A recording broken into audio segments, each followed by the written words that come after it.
Do you sometimes wake up with a migraine or a running mind, a tense, clenched jaw? Or do you sometimes tell people, I do not have time, I'm too busy?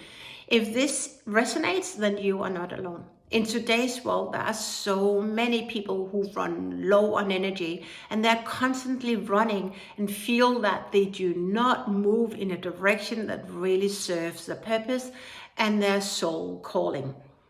When I started my career, everything was focused about performance and delivering. There was a focus on getting things done. Tick in the box, tick in the box, tick in the box.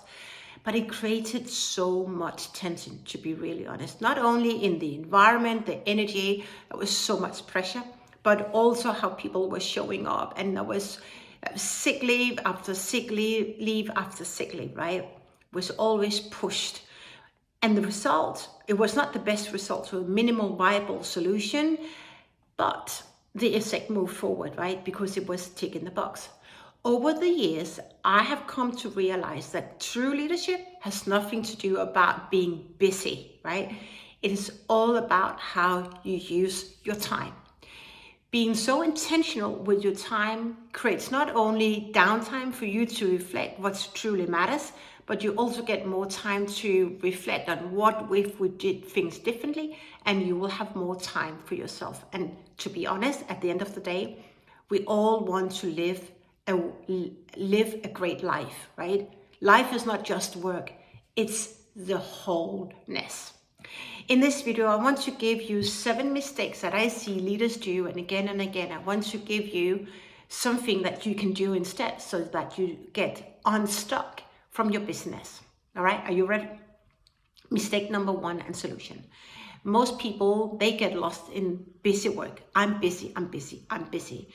Do not tell yourself that. If you are running on busyness, you're doing it the hard way and the wrong way. Focus on the end goal. What is really the end goal? And here's what's really interesting is that most people struggle to articulate what they really want. Very few people can articulate what they really need. As a trusted advisor, it's your job to help those you serve with finding out, discovering what is that you really need. Take your time in the start of any project and any assignment to ask those bold questions. Build rapport, build that relationship. You will see everything shifting for you, because then you will help those you serve to really understand what they need, right? Mistake number 2. People fill their calendars with back-to-back meetings. I did that for most of my career. I thought that was the way I'm successful, but that is the wrong way. You don't want to have back-to-back meetings because, first of all, you don't have time to reflect and set yourself up for success, even connecting with yourself and your energy in the body. So that is the wrong way. You want to say no to most of the things, or most of the meetings that you're invited to. You really want to commit to those meetings that's truly in alignment with your bigger why. Protect your energy, because otherwise you end up working at night. Mistake number 3. Most people try to do it themselves, right? And I hear CEOs do that. I hear SVPs do that. That is the wrong way. You get to learn to trust your team members. It has nothing to do with they are not qualified enough. Maybe sometimes it is, but then it's a wrong person on the job. But most often it's you lacking control in them. So be so curious about why you do not want to delegate, and work on closing that gap so that you can delegate. Otherwise, you start working on tasks that are low, that are not the most beneficial fruits to work on. Does that make sense? You start up doing other people's work, and then what really matters, you keep pushing to night work, and sometimes you may even not pick it up. So delegate. Mistake number 4, and I hear that again and again, and that's an area I help a lot of women with, going from over-pleasing to actually being so bold. A trusted advisor is not about being over-pleasing, and impact and over-pleasing do not go hand in hand.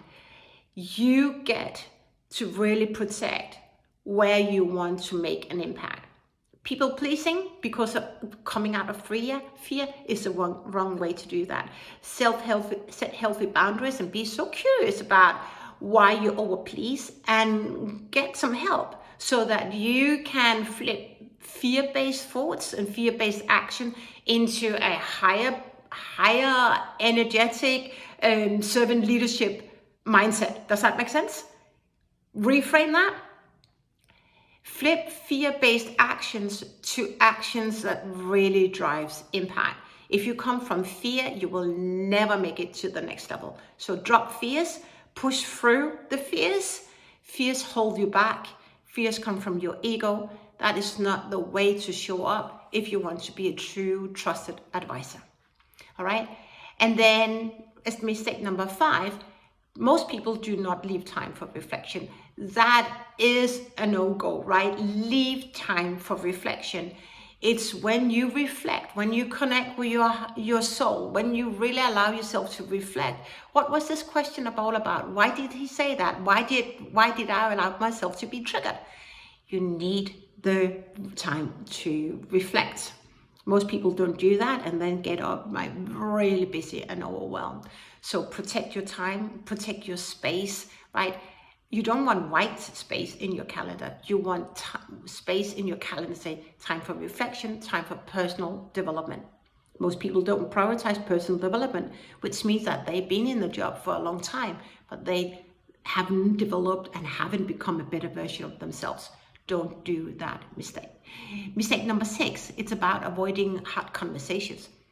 And I hear that again and again. That's why what we train in the Trusted Advisor in other communities. A trusted advisor is really that person who can be yourself, be your true self.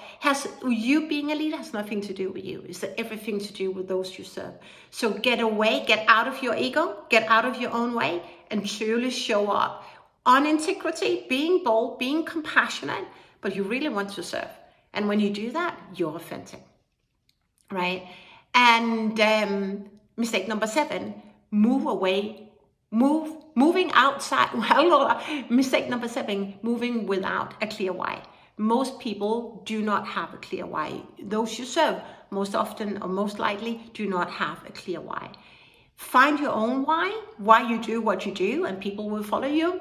Help those you serve with finding their why. Why do we have this project? Why? Why is this so important? If people can't articulate, get curious about that. Get people to help facilitate that conversation. The more you own the why, the easier it is. Most people do it the wrong way. They focus on the how and they do not know the why. And then they end up with solutions that are just waste of money and waste of time because they don't know. They haven't taken time to work on the why. All right. So closing the loop. What if you took time out to really reflect on what's most important for you? What if you stepped out of that hamster wheel and say, I'm too busy, to really allow time to be so intentional with your assignment and those you serve? What would it bring? How would you feel? And what successes would you celebrate? Share below.